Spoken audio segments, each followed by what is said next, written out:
Muy bienvenidos, dice aquí este anuncio, bienvenidos a la Iglesia Visión Global. Por supuesto es la iglesia en línea y esperamos que todos nuestros hermanos y hermanas, amigos, se conecten también en esta noche y participen así como lo están haciendo ustedes, amadas hermanas y hermanos. Vamos a comenzar entonces.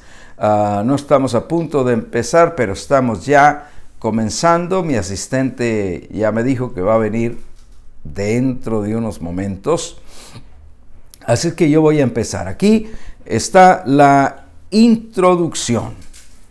Vamos a leer estos versos en Apocalipsis. Ahí está la escritura. Apocalipsis capítulo 21, versos 2 al 7. No te los voy a poner hoy, hasta que llegue mi asistente me va a ayudar a poner las escrituras, pero si tienes tu Biblia a la mano, o algunos de ustedes son tan listos que miran su Biblia ahí en el teléfono y lo hacen todo muy bien, bueno, y si no, aquí léela conmigo, pon atención mientras yo la leo. Apocalipsis 21, del 2 al 7. Dice, y yo, Juan, vi la santa ciudad. No te olvides que esta es la revelación de Jesucristo. Todo el libro de Apocalipsis no lo veas como un libro de dragones, un libro de bestias, un libro de cuernos. No, míralo como dice el versículo 1 del capítulo 1. La revelación de Jesucristo. Entonces, esta revelación se las estaba dando Cristo a las iglesias en ese tiempo, que en particular él mandó que se le enviasen a las 7 iglesias, porque eran iglesias principales como cruce de caminos para que todos pudieran tener este mensaje. Tradicionalmente, ya te expliqué en estudios anteriores, los teólogos dicen este libro se escribió en el 95 de nuestra era, o sea, casi al final y particularmente después del 70. Yo no tengo duda que se haya escrito como libro allí en el 95, pero pienso que como manuscrito, como nota, como carta que fue enviada, mi opinión personal, y cada quien puede tener la de él y la respeto, mi opinión personal es que Juan, como dice en los versos del capítulo 1, yo estaba en la isla de Patmos. Para este tiempo, cuando él escribe, ya no estaba en la isla de Patmos. Habían pasado muchísimas cosas y ahora él era obispo de la iglesia de Éfeso. Entonces, pero Cristo escribe esto para la iglesia. Dice, yo Juan, vi la santa ciudad, la nueva Jerusalén, descender del cielo de Dios. Pero recuerda, no te olvides, tengo que decirte esto, por más que quiera apresurarme, tengo que decirte lo que Apocalipsis es un libro simbólico. Cuando dice, he aquí, vi un cordero como inmolado, pero no era un becerrito, no, era Cristo, pero el libro es simbólico. Entonces, cuando aquí habla de la santa ciudad, la nueva Jerusalén, que desciende del cielo y dispuesta como una esposa para su marido, no te confundas. Yo sé que nos hablaron mucho de una ciudad que descendía y caía a la tierra así. No, eso no existe, eso es un símbolo. La ciudad que está hablando aquí es la iglesia de Jesucristo, ataviada para su marido. Y oí, verso 3, y oí una gran voz del cielo que decía, he aquí, fíjate esta palabra, porque esa es la que te puse ahí como palabra clave en la introducción. He aquí el tabernáculo de Dios con los hombres. El tabernáculo de Dios quiere decir la morada de Dios. Ahora con los hombres. ¿No te da gozo? A mí me da mucha alegría que Dios more ahora en nosotros y con nosotros aquí en la tierra, porque eso es lo que dice: he aquí el tabernáculo de Dios con los hombres y Él morará con ellos. En esta era Dios mora con nosotros. No solo eso, ellos serán su pueblo y Dios mismo estará con ellos como su Dios.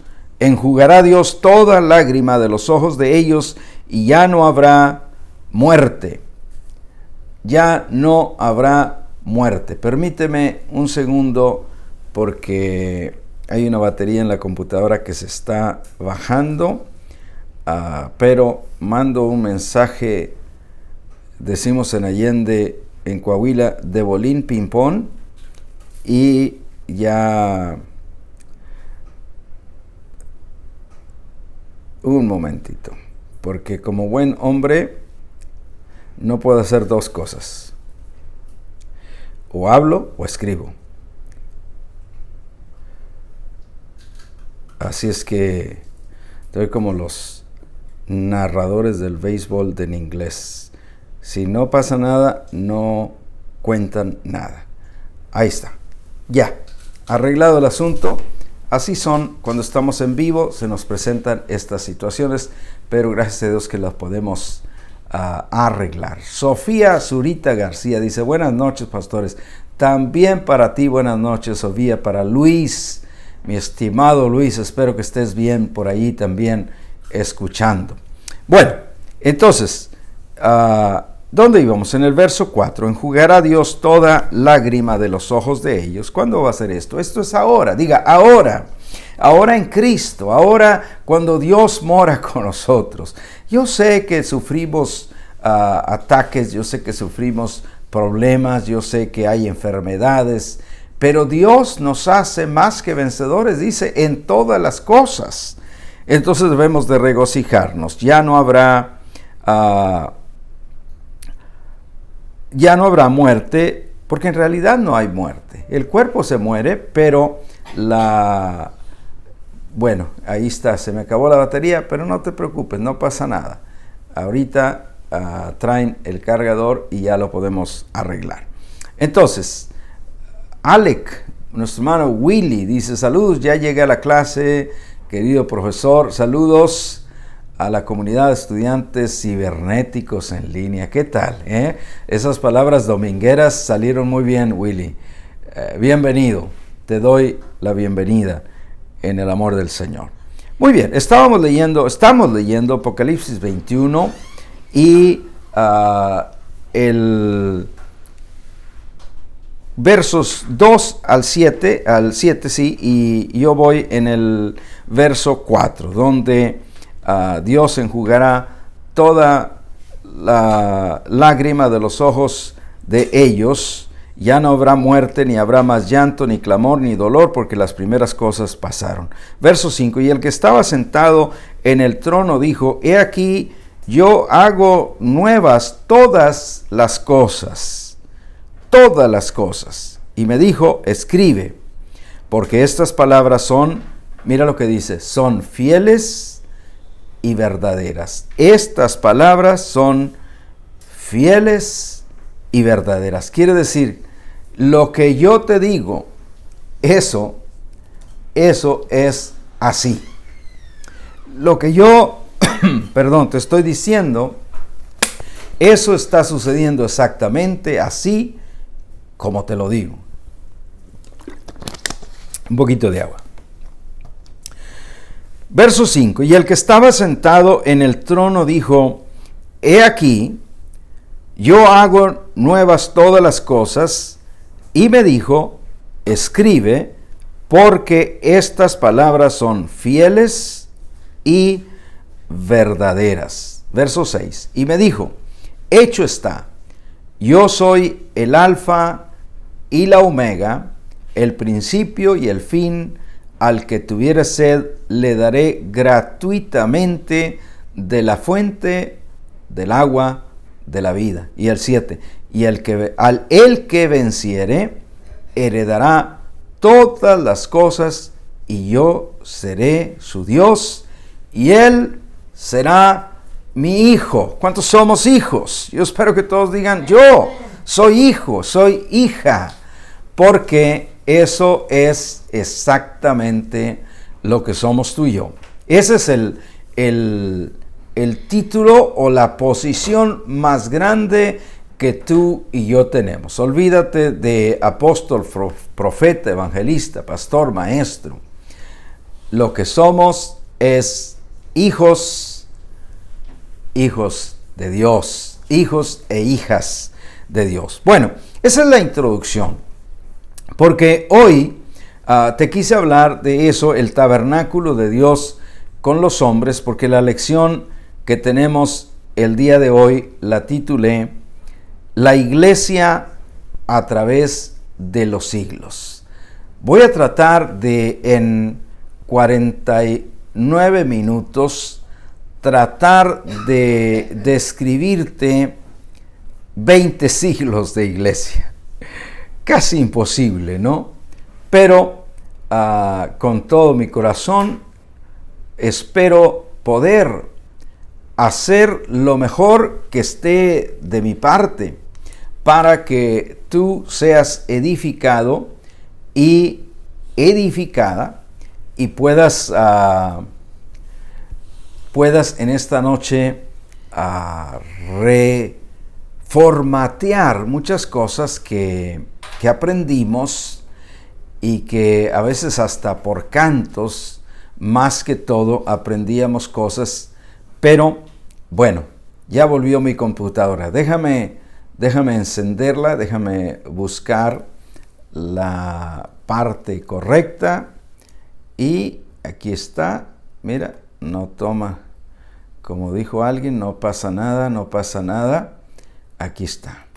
Y nos vamos en vivo. Ándale, ahora sí. Ok. Listos, ahí está. Vámonos a la siguiente lámina mientras llega mi asistente. Entonces, el título de la lección, dice Isabel que se pausó. Bueno, aquí ya enseña en verde otra vez. Ya saben que no sé qué será, si habrá, dice un amigo mío, hay muchos pájaros en el alambre. A lo mejor hay mucha gente usando internet, pero aquí tengo que está verde la señal y eso quiere decir que es buena señal. Y ok, ya todo bien, dice Isabel. Qué bueno, Isabel, gracias por dejarnos saber. Mira, el título de la lección de hoy. No es el comienzo. ¿Dónde está el título? No tengo el título, por eso salió el primer punto. Bueno, te digo el título, pues. El título es La iglesia a través de los siglos. La iglesia a través de los siglos. Así como escribí ahí en Facebook. La iglesia a través de los siglos. Esto estamos hablando desde Cristo hasta la eternidad. Y ya, de hecho, estamos terminando ese capítulo de la Escuela de Transformación. Tú también puedes ser parte y recibir las notas del estudio, como muchos ya las reciben también. Y ahora sí nos vamos al primer punto. Aquí está. El primer punto, el comienzo de la iglesia. Cuando comenzó la iglesia? Bueno, la iglesia comenzó literalmente con la venida del Espíritu Santo a la tierra, que recuerda, el Espíritu Santo es Dios mismo. El Espíritu Santo fue enviado a la tierra y Dios no lo está enviando el Espíritu Santo no está descendiendo ni está cayendo, como decía el canto de José Luis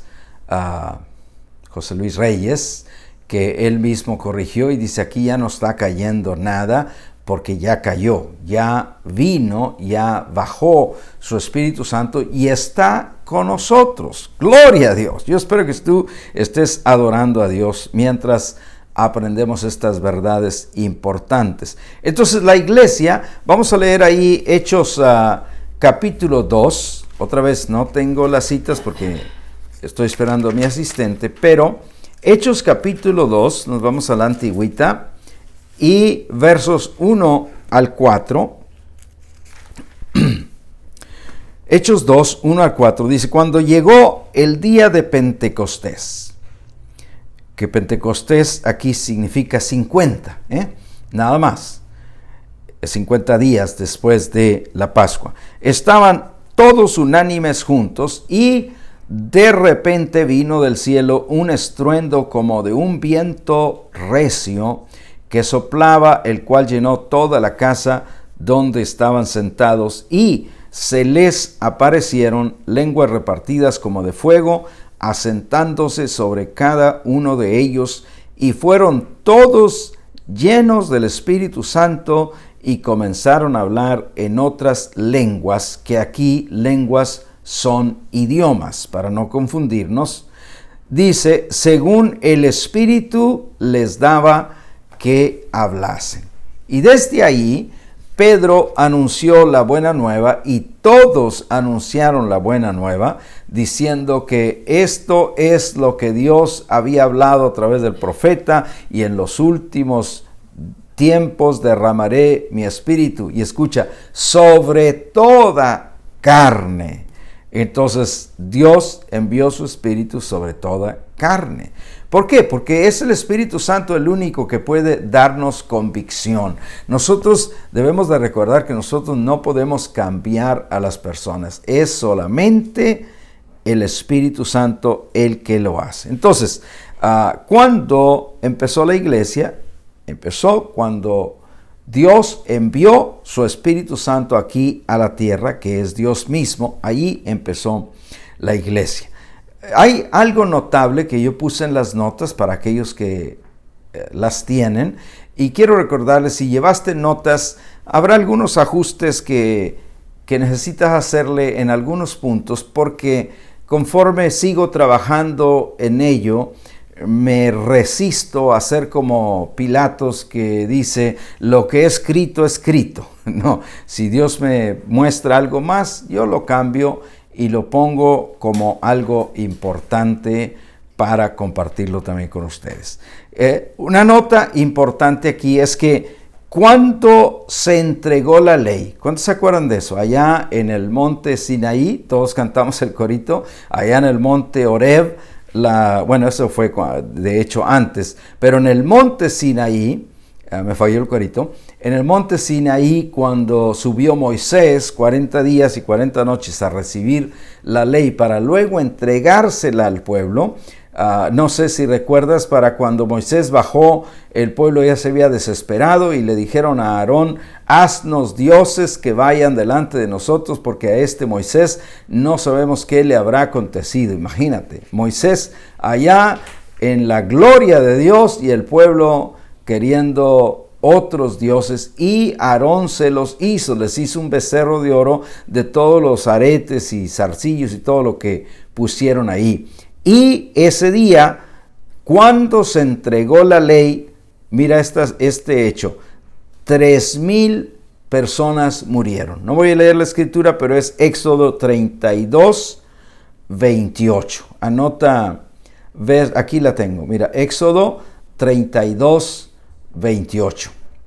Ahí fue cuando se entregó la ley, y por esta rebelión ahí 3,000 almas murieron. Pero sí voy a leer la otra que está ahí en Hechos 2:41, porque como nota importante aquí es que cuando se ofreció la gracia, o sea, cuando Pedro anunció esto, ofreciendo la gracia que Dios ahora estaba dando a toda la gente, allá murieron 3,000, pero acá 3,000 respondieron al mensaje de vida. ¿No te da gusto oír eso? A mí sí. Yo espero que a ti también. Hechos 2:41.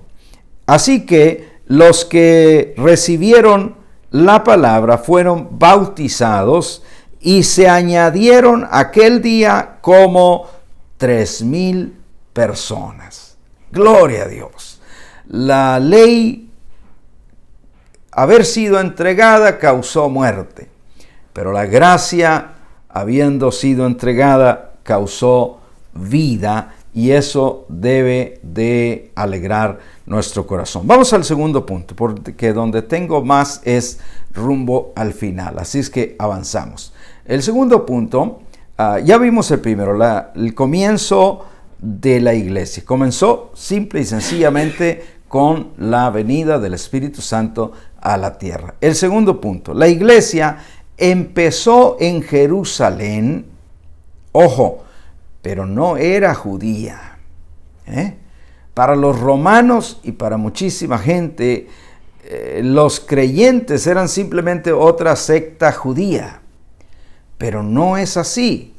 Por eso nosotros, su iglesia, no debemos andar buscando parecernos a la cultura judía, porque la iglesia no es judía, aunque haya empezado en Jerusalén. Cristo dijo, edificaré mi iglesia. ¿Alguien sabe qué significa iglesia? Ahí te lo puse. Significa los llamados aparte. Nosotros somos la iglesia. No judíos, no gentiles. Nosotros somos el pueblo de Dios. Y de hecho ya no hay judío, ya no hay gentil. Solamente existe el pueblo de Dios. Unos ya alumbrados, otros que no les ha llegado la luz, pero que aquí hay gente que estamos dispuestos a llevar la luz a todas esas personas que todavía no tienen luz. Entonces, te dije, al principio la iglesia era vista como una secta más del judaísmo, pero lo que predicaba la iglesia era radicalmente diferente a los judíos. Por supuesto que no predicaban la ley ni los sacrificios.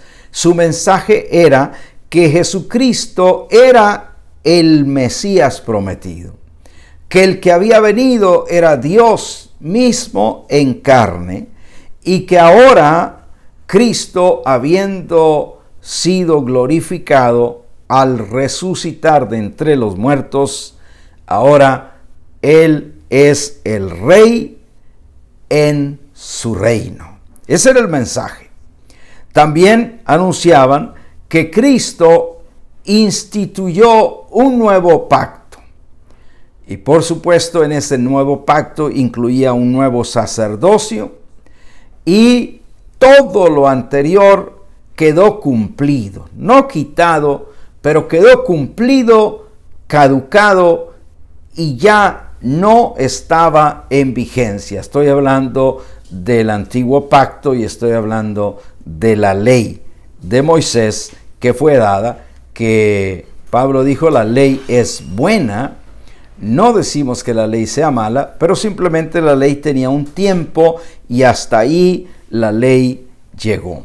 Entonces, aquí te estoy hablando en este punto 2 que lo que la iglesia predicaba. La segunda parte de la proclamación de la iglesia es que Cristo instituyó un nuevo pacto desde, escucha esto, desde el derramamiento de su sangre. Mira lo que dice Marcos capítulo 14 y verso 24. Te lo voy a leer aquí en mi Biblia antigüita. Marcos 14, verso 24. Y les dijo, esto es mi sangre del nuevo pacto. Él les da a beber una copa, pero en esa copa había vino. Y Él los invita a tomar todos de ella, pero ese vino, dice aquí, Cristo les dice, esto es simbólico o está simbolizando mi sangre del nuevo pacto que por muchos es derramada. Y aquí en realidad podemos decir que por todos es derramada. Esa era la proclamación de la iglesia y eso debe ser también hasta el día de hoy la proclamación de la iglesia. Llego entonces al tercer punto. ¿Me acompañas? Porque ahí es donde vamos a expandernos un poquito más. El tercer punto, la vigencia de los dos pactos y de los dos testamentos. Aquí vamos a ver algo que es muy importante porque te puse una nota ahí. No es lo mismo. No es lo mismo pacto y testamento. O sea, no es lo mismo antiguo pacto y antiguo testamento, y no es lo mismo nuevo pacto y nuevo testamento. No es lo mismo. Yo espero que aquí alumbre el Espíritu Santo tus ojos con su palabra. Cuando nosotros estamos muy acostumbrados a decir que el Antiguo Testamento es desde el libro de Génesis hasta el libro de Malaquías, y eso es totalmente correcto. Pero sin embargo, el Antiguo Pacto, o sea, la ley, no empezó en Génesis. La ley empezó en Éxodo. O sea, es desde el Antiguo Testamento es de Génesis a Malaquías, pero el Antiguo Pacto, anota esto ahí en tus notas, el Antiguo Pacto es desde Éxodo 20, cuando la ley es dada, hasta, anota esto, hasta el sacrificio de Cristo en la cruz. Pregunto, ¿hasta cuándo o qué periodo comprende la ley? Estamos bien acostumbrados cuando alguien te pregunta, ¿cuáles son los libros de la ley? ¿Alguien me los puede decir aquí rápido? ¿Cuáles son? Bien acostumbraditos a decir Génesis, Éxodo, Levítico, Números y Deuteronomio. ¿Por qué? Porque así nos enseñaron. Sin embargo, en Génesis no se dio la ley. Y en los primeros capítulos de Éxodo no se dio la ley, sino que la ley empezó en Éxodo 20. Y también estamos acostumbrados a decir, bueno, se acabó el Antiguo Testamento, se acabó la ley. Pero la vigencia no. La vigencia fue hasta el sacrificio de Cristo en la cruz. ¿Qué quiere decir esto? Que todo lo que Cristo dijo e hizo, ojo con esto, lo hizo bajo la ley, porque la Biblia dice que Él nació bajo la ley y vivió bajo la ley. Entonces, por eso, aquellas escrituras que a mí por mucho tiempo me han inquietado, como cuando el joven se acercó a Cristo y le dice, Maestro, bueno, ¿qué bien haré para heredar la vida eterna? Él le dice, ¿por qué me llamas bueno? No hay solo bueno sino uno, y es Dios. Pero luego esta parte que le dice, los mandamientos sabes. Y entonces él le dice los mandamientos, no adulterarás, no matarás, no fornicarás, etc. Y él, fíjate, ¿cuál era la pregunta? ¿Qué haré para heredar la vida eterna? Entonces él le responde con los mandamientos. Pero ojo, hoy en el nuevo pacto eso no está vigente. Aunque Cristo lo dijo, amados hermanos. Yo sé que algunos van a decir, no, ya el brother, y se le salió un tornillo. No, pero se me salió un tornillo para bien. Porque esto lo dijo Cristo estando bajo la ley, porque la ley estaba vigente. Y prueba de ello es que Cristo vivió sujeto a la ley. Porque vivió para cumplir toda la ley. De hecho, es el único que lo ha logrado. Ahora, por otra parte, el Nuevo Testamento, siempre estamos acostumbrados a decir, bueno, es desde Mateo hasta Apocalipsis. Y el Nuevo Testamento es correcto decir que es desde Mateo a Apocalipsis. Sin embargo, el Nuevo Pacto no. Porque el Nuevo Pacto es desde la resurrección de Cristo hasta la eternidad. Ahí en esas partes, los que llevaron sus notas, les pido que hagan esos ajustes. ¿Hasta qué periodo comprende el nuevo pacto? Desde la resurrección de Cristo, que sucede al final de los evangelios, pero todo lo demás no quedó incluido. Todo lo demás quedó incluido bajo la ley, porque Cristo vivió bajo la ley. Entonces, llego aquí a la conclusión. Yo espero que esto, lejos de confundirte, te traiga claridad. Te lo repito otra vez. No es lo mismo decir Antiguo Testamento que Nuevo Pacto. Ya te expliqué. Antiguo Testamento desde Génesis hasta Malaquías. Antiguo Pacto desde Éxodo 20 hasta cuando el sacrificio de Cristo en la cruz. Y tampoco es lo mismo Nuevo Testamento que Nuevo Pacto. Nuevo Testamento, Mateo hasta Apocalipsis, pero Nuevo Pacto desde la resurrección de Cristo hasta la eternidad, y nosotros vivimos ahí. ¿Te alegras conmigo? Yo me alegro.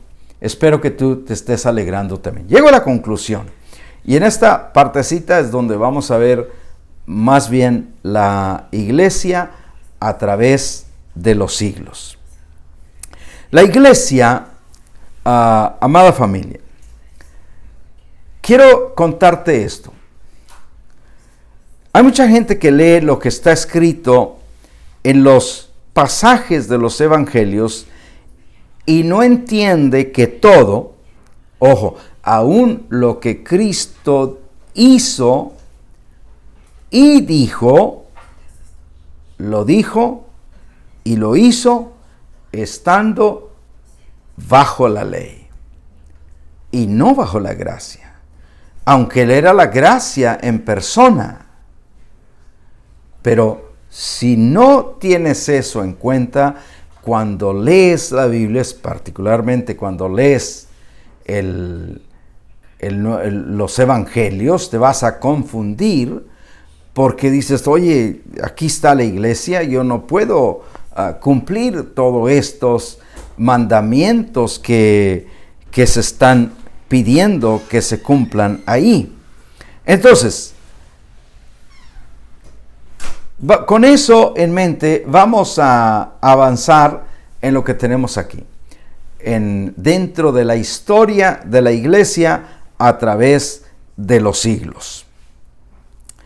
Mi hermano Juan González está conectado también, aunque no veo su comentario aquí, pero puedo ver que ya nos puso una manita hacia arriba. Saludos, amado hermano Juan. Bueno, quiero contarte que Cristo envió su Espíritu Santo, la iglesia comenzó, y podemos leer en el libro de los Hechos todos estos hechos maravillosos del Espíritu Santo, pero a través de la iglesia que estaba haciendo estas obras. Sin embargo, ya en los estudios recientes pasados vimos todo lo que sucedió en el año 70, la destrucción de Jerusalén, el regreso de Cristo como Él lo había dicho. Yo estoy convencidísimo que Cristo regresó cuando les dijo que iba a regresar y punto. No, yo no tengo todas las respuestas. En mi libro yo lo hago muy claro y les digo, yo no pretendo tener todas las respuestas, pero mi trabajo en ese libro es provocar a alguien para que siga investigando, para que siga orando, para que siga buscando, y Dios nos revele mucho más de lo que hoy no entendemos, de esas partes que no nos quedan claras, pero hay partes que sí son clarísimas, de que Él vino a juzgar, de que Jerusalén fue destruida. La historia lo confirma, y de que Cristo les dijo a ellos, cuando vean a Jerusalén rodeada de ejército, huyan, Entonces se los decía a ellos, porque vendrá entonces gran tribulación, cual no la ha habido desde el principio del mundo, ni la habrá. Y la tribulación fue en el año 70, la gran tribulación. Entonces Cristo dijo, ya no va a haber otra. Gloria a Dios. Gloria a Dios. Pero, con todo eso, aún la iglesia después del 70, amados, amada familia, la iglesia siguió terriblemente perseguida por Roma, por los religiosos y por los falsos cristos. Por Roma especialmente, te voy a decir esto, si yo me puse a investigar y a leer muchos escritos de Josefo y de otros que escribieron en ese tiempo, que yo me imagino que escribir era toda una hazaña, imagínate, no existía imprenta, tenían que usar papiros, es una cosa muy, muy complicada, pero sin embargo lo hicieron. Pero más que todo, Roma seguía persiguiendo a la iglesia porque la consideraban una secta judía. Y los judíos precisamente fueron atacados por Roma, aunque estaba en el plan de Dios que así fuera. Fueron atacados porque los judíos se rebelaron contra Roma y fueron a incendiar gran parte de Roma. Y en represalia a eso, Tito fue enviado, y aquí se cumple todo lo que Cristo había hablado sobre Jerusalén.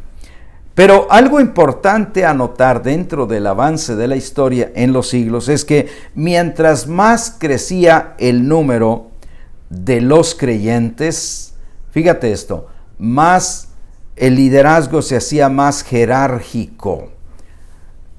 ¿Qué es una jerarquía? Hoy con el apóstol Google todos tenemos acceso a muchas cosas que antes no teníamos diccionarios a la mano, etc. Pero si tú buscas, te enseña que jerarquía es crear niveles, ¿cómo se dice? Escalones. Tú estás aquí abajo, hay alguien más arriba de ti, hay alguien más arriba y hay alguien más arriba. Eso es una jerarquía. Eso es incorrecto en lo que Cristo vino a establecer. Él dijo, ustedes saben que en las naciones los que ejercen autoridad, pues ejercen autoridad sobre la gente. Pero entre ustedes no será así, sino que el que quiera ser grande será el que sirve a todos los demás. Eso no es jerarquía. Pero cuando el liderazgo crecía, mientras el número de creyentes crecía, cada vez más se hacía más y más jerárquico y había más grandes, y no dudo que hasta llegó a extenderse este mal de la adoración al hombre, de la exaltación al hombre, que hasta el día de hoy, para serte franco, todavía en muchos lugares hay que hacer correcciones, porque hay muchos lugares donde dice, ay, viene el siervo de Dios y carpeta roja y todo lo demás, y más si aquel siervo dice, no toques al ungido de Dios, bájale 2 rayas, que todos somos hijos de Dios. Habrá alguien que diga amén a eso. Todos somos hijos de Dios y estamos en ese nivel de hijos. Y aquí no hay nadie más grande, no es el apóstol, no es el profeta, no es el pastor, no es el evangelista. Aquí todos somos hijos de Dios. Cristo es la cabeza y nosotros somos el cuerpo. Pero en ese tiempo, en estos siglos primeros de la iglesia, eso es lo que estaba sucediendo. La iglesia siguió adelante, muchos tropiezos. Yo pienso que estaban tan afligidos y no tenían tiempo realmente para meditar en todo lo que Cristo les había dicho y lo que Pablo había escrito. Vamos a ver eso en un momento. Pero así llegamos pasa el primer siglo, que después del 70 llegó muy rápido a su fin. Pasa el segundo y el tercero, que estamos hablando apenas, ¿qué será? Unos 150 años después del 70, porque esto sucedió en el año 312 de nuestra era, después de Cristo. El emperador Constantino se declara que tiene una experiencia de conversión. La haya tenido o no, ojalá que sí, o esperamos que sí, pero después de allí todo cambió para la iglesia. Y literalmente cuando decimos todo, es todo cambió. ¿Por qué? Porque con la conversión de Constantino, que era el emperador, escucha esto, la iglesia se convirtió en la religión del imperio. Y esto, a pesar de que pudiera verse como algo bueno, porque uno dice, mira, la iglesia tiene poder ahora, la iglesia está, a los obispos de la iglesia se les fue dando cargos importantes en el gobierno. Y, escucha esto, para el año 400, al principio del cuarto siglo, decir romano o decir cristiano era igual. Porque la iglesia se convirtió en la religión del imperio. Y ahora, en ese tiempo, estamos hablando del siglo IV, ahora sucedió otro fenómeno que ahora los perseguidos, fíjate cómo es de chistosa la cosa, los perseguidos ya no eran los creyentes, sino ahora, como el gobierno tomó el control y hasta cierto punto ya la iglesia no hacía lo que el Espíritu Santo le dictaba hacer, sino que ahora tenía que hacer lo que agradaba al imperio y a la maquinaria política donde estaba conectados. Ahora los perseguidos empezaron a ser los no creyentes. Toda la gente que no creía en Jesucristo, es más, eran forzados a convertirse. Por supuesto, tú sabes que cuando sucede eso, entra mucho pescado que realmente no tuvieron una experiencia de ver lo que Dios vino a hacer en sus vidas, sino era conveniente ser parte de la iglesia porque el emperador lo mandaba y los otros emperadores que siguieron también. Aquí te puse una nota.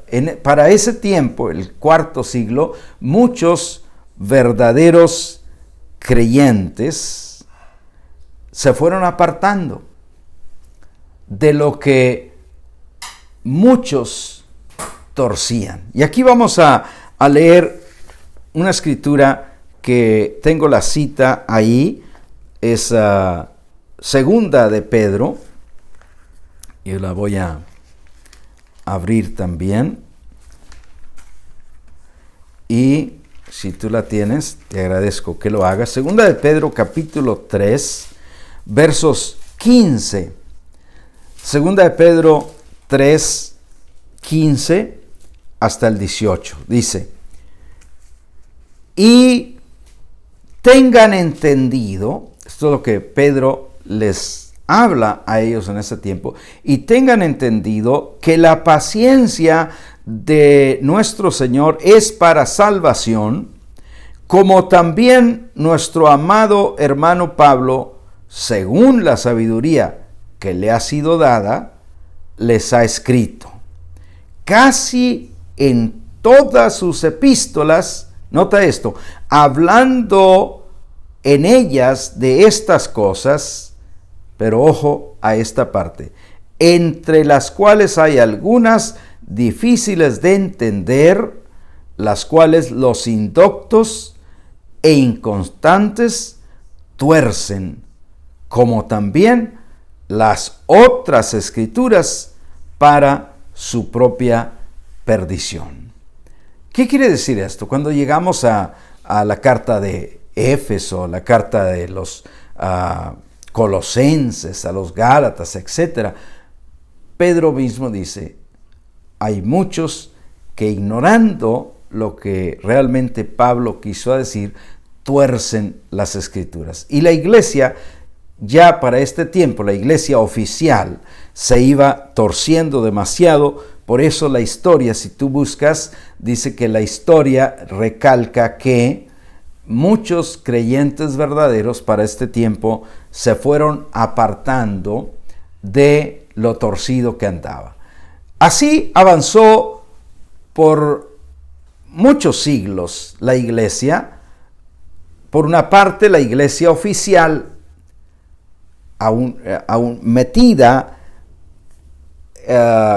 compaginada con el gobierno, con el imperio, y por otro lado, los creyentes que se habían apartado en este punto, en estos siglos, la historia cuenta que aún la iglesia griega, que se conoce como la iglesia ortodoxa, no estaban de acuerdo en la jerarquía que venía de parte de la iglesia oficial. Y la iglesia oficial decía, nosotros estamos sobre todos, y aún los griegos en ese tiempo estaban en gran desacuerdo, que hasta el día de hoy existe todavía ese desacuerdo, porque la iglesia no debe ser jerárquica. Así llegamos, ya estoy llegando casi al fin de mi discurso en esta noche. Pero te dije que esos creyentes que se fueron apartando, ellos no querían tener nada que ver con toda esa maquinaria política, religiosa, en que la iglesia institucionalizada se convirtió, vendida y metida con el gobierno, y ya Dios y su Espíritu Santo ya no pudo hacer mucho ahí, sino que se siguieron más las normas, las tradiciones, los edictos, lo que era conveniente para el imperio, etc. A través de los siglos, llegamos al siglo número 15, 1517 en particular, que yo creo que ya es el siglo XVI, perdón, pero es en el 1517, aparece un gran reformador que estoy seguro que, aunque no sepas mucho de la historia de la iglesia, lo has oído mencionar, el gran Martín Lutero. No debe ser confundido con Martin Luther King, que es otro pastor que también vino a traer libertad ya en nuestro siglo. No, más atrás de él, Martín Lutero, este era un alemán, era un sacerdote de la iglesia institucionalizada, pero Martín Lutero en ese año, 1517, clava las famosas 95 tesis. Es unos escritos aburridísimos si tú te pones a leerlo, pero en sí, en ese tiempo era muy importante porque Lutero denunciaba la corrupción de la iglesia oficial y proclamaba fuertemente que el evangelio no debía de ser vendido. Eso es muy importante, aún para nuestros días, que hay mucha gente que no la brinca si no hay dinero, amados hermanos. Y debemos de tener cuidado con esto, porque el evangelio no debe ser vendido. No sé cuántos estarán de acuerdo conmigo, veo pocos amenes, veo pocas manitas, pero yo espero que tú estés de acuerdo conmigo en eso. Así que llego a la parte, hay un hermano que dice final, está aquí. Entonces, a Lutero le siguieron muchos otros reformadores. Uno de ellos principal fue Juan Calvino también, pero hubieron muchos más de los cuales yo no puedo ni empezar a mencionar aquí. Dice la hermana Carmen, yo ya he escuchado a Martín Lutero. Ándele, sí, es un hombre importante, porque esto fue un parteaguas. Literalmente dicen que de ahí salió la iglesia protestante, pero a mí no me gusta llamarle la iglesia protestante, sino simplemente la iglesia que cree en Jesucristo, que se adhiere a lo que Dios nos dice en su palabra y no se pone en la parte política, porque la iglesia no es política. Entonces, de ahí, del siglo XV, el siglo XVI, ya estamos muy cerca de nosotros. Hubo grandes reformas, esta fue una de las más grandes, pero ha habido muchas más. Y todo esto nos lleva a descubrir que la iglesia ha seguido a través de los siglos. La iglesia es su verdadera iglesia. O sea, los que son uno con Cristo. Los que entienden que Cristo en mí y yo en Cristo, Cristo en ti y tú en Cristo, somos uno con Él. Padre, que así como nosotros somos uno, que ellos también sean uno entre ellos, pero también entre nosotros. Esa iglesia, amada familia, siempre ha existido y conocen su origen y su destino. Vamos a leer por último entonces aquí esta escritura que te puse aquí en la parte final, porque eso es ya el fin de la lección. Apocalipsis capítulo 21, versos ahora 9 al 11. 21, 9 al 11. Vino entonces a mí uno de los 7 ángeles que tenía las 7 copas llenas de las 7 plagas postreras. Acuérdate, no te confundas, estas 7 plagas eran para allá, para la gran tribulación de aquel tiempo, y no son algo reservado para nosotros. Y habló conmigo diciendo, ven acá, yo te mostraré la desposada, la esposa del Cordero. ¿De quién está hablando aquí, amados? Diga, de la iglesia. Porque aquí dice, te mostraré la desposada, la esposa del Cordero. Lo notable es que el verso 10 dice, y me llevó en el espíritu a un monte grande y alto, y me mostró. ¿Qué dijo que le iba a mostrar? La iglesia. Pero mira lo que le muestra. Me mostró la gran ciudad santa de Jerusalén que descendía del cielo de Dios. Entonces yo espero que tú en esta noche digas, la iglesia y la ciudad son una misma cosa, porque en realidad son una misma cosa.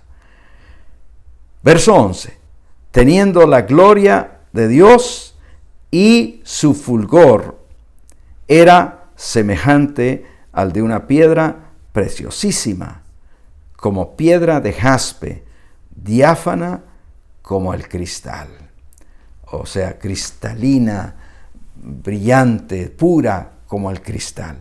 Hay más, pero yo solo voy a leer hasta ahí, porque lo que quiero decirte es que a Juan se le mostró la gran ciudad que descendía del cielo, pero en realidad es la desposada, la esposa del Cordero. Y esa esposa del Cordero vive aquí hoy. en la tierra y vive en la vida de cada uno de los que pertenecemos al Señor Jesucristo. Yo espero que tú te sientas feliz, privilegiado de vivir en el tiempo que vivimos, en el tiempo de la gracia, en el nuevo pacto, donde Dios dice que ha decidido no tomarle en cuenta a los hombres sus pecados. Gloria a Dios. Y reconciliarlos a todos consigo mismo. Esto es lo que tú y yo debemos de estar proclamando a toda la gente. No peleándonos con las otras iglesias, no peleándonos por los que no piensan como nosotros, por los que no adoran como nosotros, sino compartiendo la buena nueva, sabiendo que su iglesia estamos aquí para compartir estas buenas nuevas. Yo quiero orar por todos ustedes y todos los que lleguen a oír este mensaje, y mientras yo quiero que prepares tu comentario. A mí me interesa oír tu comentario. ¿Qué te enseña el Espíritu Santo en este día mientras escuchas esto? ¿Qué aprendiste que puedas aplicar en tu vida, tu familia, tu iglesia y tu mundo? Vamos a orar. ¿Me acompañan? Hagámoslo. Amado Padre, gracias por tu gloriosa verdad, que trae luz y trae vida y trae esperanza y trae certeza. Padre, yo oro por cada persona que escucha este mensaje ahora, pero también los que lo oirán en las otras plataformas donde lo ponemos. Gracias, Padre. Yo oro que no haya nadie que se confunda, sino que al contrario de eso, traiga luz, traiga verdad, traiga gozo para compartir con toda la gente del tiempo glorioso que a nosotros nos ha tocado vivir aquí en la tierra, en el tiempo que nos toque vivir aquí en la tierra, hasta el último suspiro de vida, podamos contar las buenas nuevas a toda la gente y contar que somos hijos de Dios. Gracias, Padre, en la autoridad, en el nombre de nuestro Rey y Señor Cristo Jesús. Y todos decimos amén. Bueno, terminé mi parte. A ver, ¿habrá alguien que quisiera sumar a la edificación? Alguien que quisiera aumentar o clarificar o simplemente testificar de lo que tú aprendiste y te llamó la atención. Yo espero que haya alguien que quiera hacerlo y lo haga, porque eso siempre trae edificación a toda la gente. Así que mientras lo haces, no te tardes mucho, pero mientras lo haces, doy un par de anuncios. El anuncio, bueno, tengo tres muy importantes. El primero, ya lo sabes, te lo he dado siempre, cada que estamos los viernes aquí, es que todos los domingos y los lunes a las 11 de la mañana, nuestra iglesia, a través de sus donaciones que ustedes nos ayudan para que nunca nos falte nada, podemos pagar un programa en una televisión local aquí en Houston, el canal 21.6, que se mira con antena, gratis, y ahí a las 11 de la mañana, los domingos y también los lunes, sale el programa de Buenas Nuevas de la Iglesia Visión Global. Yo quiero que invites a alguien, que te recuerdes de esos 2 días de la semana, el lunes y el domingo, 11 de la mañana. Ayúdale a alguien, especialmente, mira, amado, ayúdale a alguna persona ya de edad avanzada que no está diestro en el internet y que no puede. Ayúdale a conectar su televisión. Tal vez hasta te toque comprarle una antenita con la que se pueda ver el canal 21.6 y te toque ayudarle a actualizar los canales, etc. Pero eso es trabajar por el reino de Dios. Y recuérdale, ya va a salir el programa, te animo a que lo veas. Dios es el que va a hacer el trabajo, pero de nuestra parte nos corresponde hacer todo lo que está a nuestro alcance. El otro anuncio muy importante es que este domingo es el día de la recreación infantil en la Iglesia Visión Global. Nosotros cada último domingo del mes permitimos un día de recreo para nuestros niños y tienen un tiempo admirable. Este domingo va a venir por medio de una donación de una de nuestras familias, va a venir una troquita de estas que traen raspas de sabores para regalarle a todos los niños. Eso va a ser un tiempo muy especial, aparte de las otras cosas que siempre proveemos para ellos, pero es un tiempo para pasarla bien, para acordarse que en su iglesia estos niños tenían un buen tiempo. Yo te quiero invitar, ustedes son bienvenidos a traer a sus hijos, a sus nietos. Y el último, ya veo que parece que hoy no hubo comentarios, pero el último anuncio que tengo que dar entonces es que este domingo es el día de la conferencia para padres, la armonía familiar.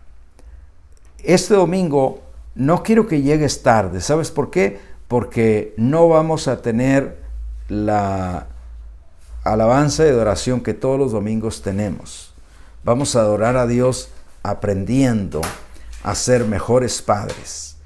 Y este domingo, inmediatamente, cuando den las 11:30 de la mañana, vamos a empezar la primera conferencia. Belinda, mi hija, me va a estar ayudando a traer la primera conferencia para los padres. Yo sé que va a estar muy edificante, pero si llegas tarde te la vas a perder.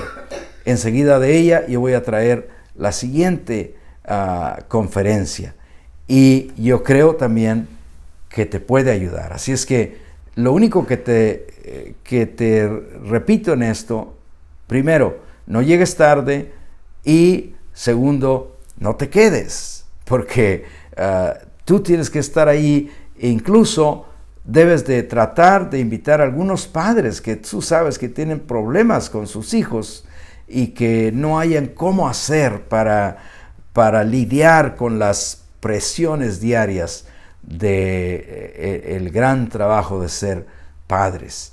Pero a nosotros nos toca por lo menos hacer la invitación. Ya si vienen o no vienen, será cosa del Espíritu Santo y ellos, pero cada uno de nosotros haciendo nuestra parte. Amada familia, de parte mía y de mi esposa, reciban un abrazo, reciban un caluroso saludo y reciban todo nuestro amor. Esperamos entonces que hayan sido edificados. Por la fe lo tomo, aunque no vi comentarios, pero confío que la gracia del Señor Jesucristo se revele cada día más en sus vidas. Y me despido recordándoles lo que siempre les digo, que si la Biblia dice que Dios ya nos bendijo en Cristo, entonces no hay duda, somos bendecidos.